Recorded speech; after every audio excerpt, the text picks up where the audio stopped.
എൻ്റെ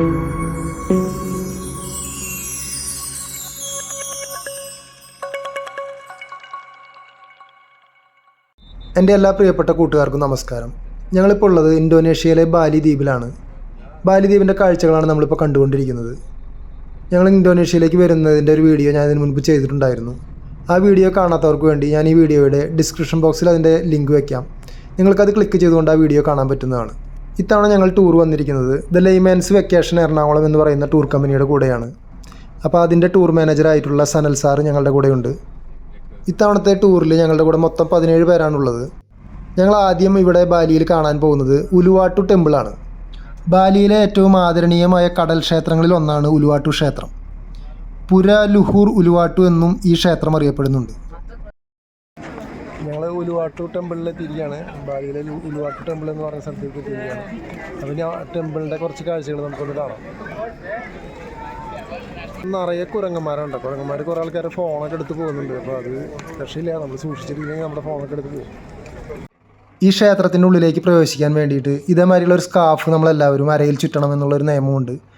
അതുമാതിരി തന്നെ ഷോർട്ട്സൊക്കെ ഇട്ട് വരുന്നവർക്ക് വേറൊരു ലുങ്കി മാതിരിയുള്ള വേറൊരു വസ്ത്രം കൊടുക്കുന്നുണ്ട്. അപ്പോൾ നമ്മുടെ ഗ്രൂപ്പിലുള്ള എല്ലാവരും അവിടെ വന്നിട്ട് ആ വസ്ത്രം ധരിക്കാൻ വേണ്ടിയിട്ട് അവിടെ നിൽക്കുകയാണ്.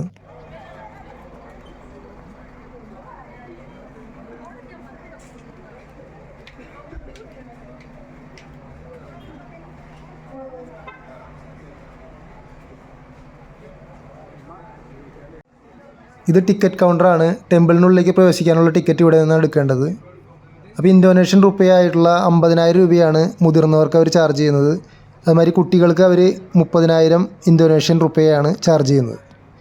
നമ്മൾ 50,000 30,000 എന്നൊന്ന് പറയുമ്പോൾ പേടിക്കേണ്ട ആവശ്യമില്ല. സത്യം പറഞ്ഞാൽ ഇവിടുത്തെ പൈസയ്ക്ക് യാതൊരു വിലയുമില്ല. നമ്മളുടെ ഒരു 550 രൂപ എന്ന് പറയുന്നതാണ് ഇവിടുത്തെ 1,00,000 രൂപ. ഈ അമ്പലം കാണാൻ വരുമ്പോൾ ഏറ്റവും കൂടുതൽ നമ്മൾ പേടിക്കേണ്ടത് നമ്മളുടെ കയ്യിലുള്ള മൊബൈലുകളും അതുമാതിരി തന്നെ മറ്റുള്ള സാധനങ്ങളൊക്കെ തട്ടിപ്പറിച്ച് ഓടുന്ന കുരങ്ങന്മാരെയാണ്. പല ആളുകളുടെ കയ്യിലുള്ള മൊബൈലുകളും കുരങ്ങന്മാർ തട്ടിപ്പറിച്ച് പോകുന്നുണ്ട്. അത് പിന്നീട് അവർ മരത്തിൻ്റെ മുകളിൽ നിന്ന് താഴേക്ക് ഇടുകയും അങ്ങനെ അത് പൊട്ടുകയൊക്കെ ചെയ്യുന്നുണ്ട്.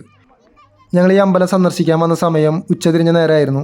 അതുകൊണ്ട് തന്നെ ഒരുപാട് പേര് ഇവിടെ സൂര്യാസ്തമയമൊക്കെ ചിത്രീകരിക്കുന്ന ഒരു തിരക്കിലായിരുന്നു. ഒരു കടലിനോട് ചേർന്നിട്ടുള്ള ഒരു അമ്പലമാണിത്. വളരെ മനോഹരമായിട്ടുള്ളൊരു അമ്പലം തന്നെയാണ്.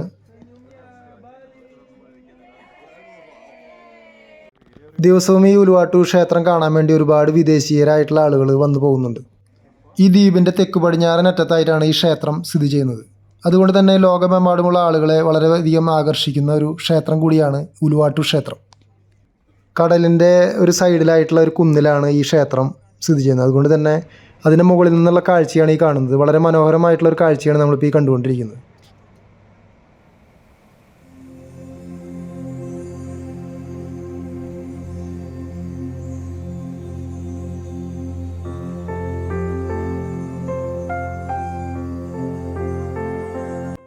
അതുപോലെ തന്നെ ഈ ക്ഷേത്രത്തിൻ്റെ അപ്പുറത്തെ സൈഡിലായിട്ട് ഒരു ചെറിയൊരു സ്റ്റേഡിയം ഉണ്ട്. അവിടെ ഇവരുടെ ഒരു പ്രാചീന കലാരൂപമായിട്ടുള്ള കെജക് ഡാൻസ് എന്ന് പറയുന്ന ഒരു പരിപാടി അരങ്ങേറുന്നുണ്ട്. അതിൻ്റെ കുറച്ച് കാഴ്ചകൾ നമുക്കൊന്ന് കാണാം.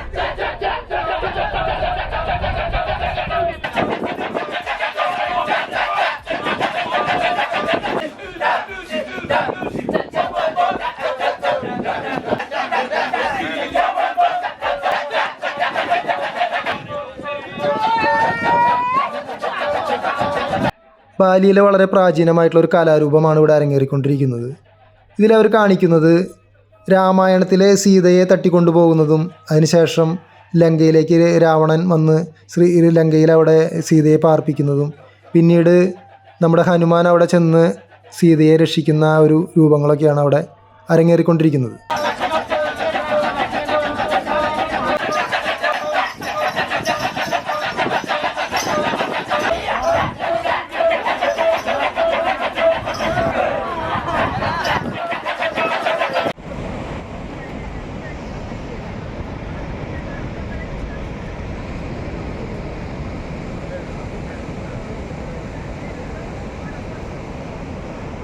ഉലുവാട്ടു ടെമ്പിളിൻ്റെ മുകളിൽ നിന്നുള്ള താഴേക്കുള്ള കാഴ്ചകളാണ് ഇപ്പോൾ ഈ കണ്ടുകൊണ്ടിരിക്കുന്നത്. അവിടെ സൂര്യൻ അങ്ങനെ അസ്തമിച്ച് പോകുന്നതും അതിൻ്റെ ആ ദൃശ്യങ്ങൾ വളരെ മനോഹരമായിട്ടുണ്ട്.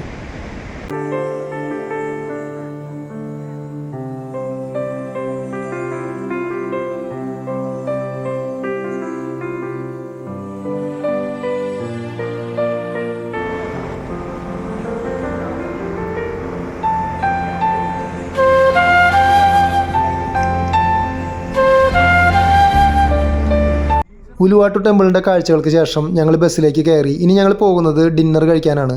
ഞങ്ങൾ പോകുന്നത് ജിംബ്രാൻ ബീച്ചിലേക്കാണ്. അവിടെ ഞങ്ങൾക്ക് സീ ഫുഡ് ഡിന്നറാണ് ഒരുക്കിയിട്ടുള്ളത്. അപ്പോൾ രാത്രിയായപ്പോൾ റോഡിലൊക്കെ നല്ല തിരക്കാണ്. ഇവിടുത്തെ റോഡുകളുടെ ഒരു പ്രത്യേകത എന്ന് പറയുന്നത് വളരെ ചെറിയ റോഡുകളാണ്. അതുകൊണ്ട് തന്നെ നല്ല ട്രാഫിക്കാണ്. അപ്പോൾ രാത്രിയാകുമ്പോൾ പ്രത്യേകിച്ചും ട്രാഫിക്ക് കൂടുതലാണ്. ബാലിയിൽ എല്ലാവിടെയും ഏകദേശം ഇതുമാതിരിയുള്ള റോഡുകൾ തന്നെയാണ് കാണാൻ പറ്റുന്നത്. അതുകൊണ്ട് തന്നെ നല്ല ട്രാഫിക്ക് എല്ലാവിടെയും അനുഭവപ്പെടുന്നുണ്ട്. ഞങ്ങളിപ്പോൾ ഒരു കടലിൻ്റെ സൈഡിലുള്ള റെസ്റ്റോറൻറ്റിലാണ് നിൽക്കുന്നത്. അപ്പോൾ അവിടെ നിന്ന് ഫുഡ് കഴിക്കാൻ വേണ്ടി വന്നിരിക്കുകയാണ്. ഇനി അതിൻ്റെ കാഴ്ചകളിലേക്ക് പോകാം.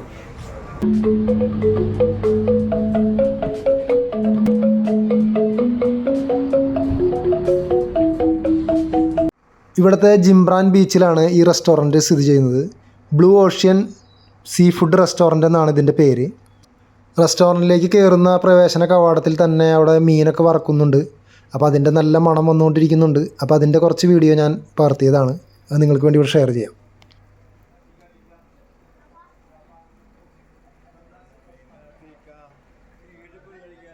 ആ മീൻ വറക്കുന്ന കിച്ചൻ്റെ തൊട്ട് സൈഡിലായിട്ട് തന്നെ കുറേ ബാസ്ക്കറ്റുകളിൽ പലതരത്തിലുള്ള മീനുകൾ വെച്ചിട്ടുണ്ട്. അത് ഇവിടെ ആളുകളുടെ ആവശ്യാനുസരണം വറുത്ത് കൊടുക്കാൻ വേണ്ടിയിട്ട് തന്നെയാണെന്ന് തോന്നുന്നു കണ്ടിട്ട്.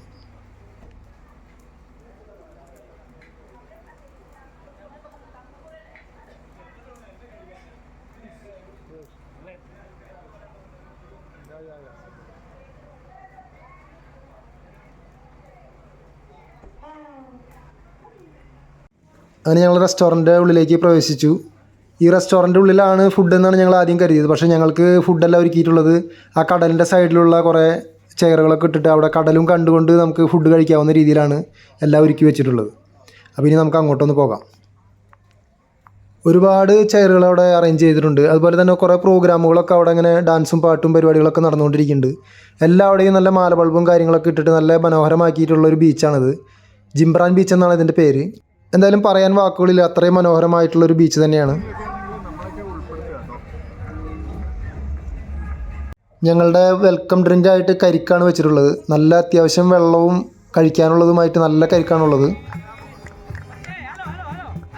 ഇത് ഞങ്ങളുടെ ടേബിളിൻ്റെ തൊട്ടപ്പുറത്തായിട്ടൊരു കുട്ടിയുടെ ബർത്ത്ഡേ സെലിബ്രേഷൻ അവിടെ കൊണ്ടാടുന്നുണ്ടായിരുന്നു. അപ്പോൾ അതിൻ്റെ വീഡിയോ ഒന്ന് ഞാൻ പകർത്തിയതാണ്.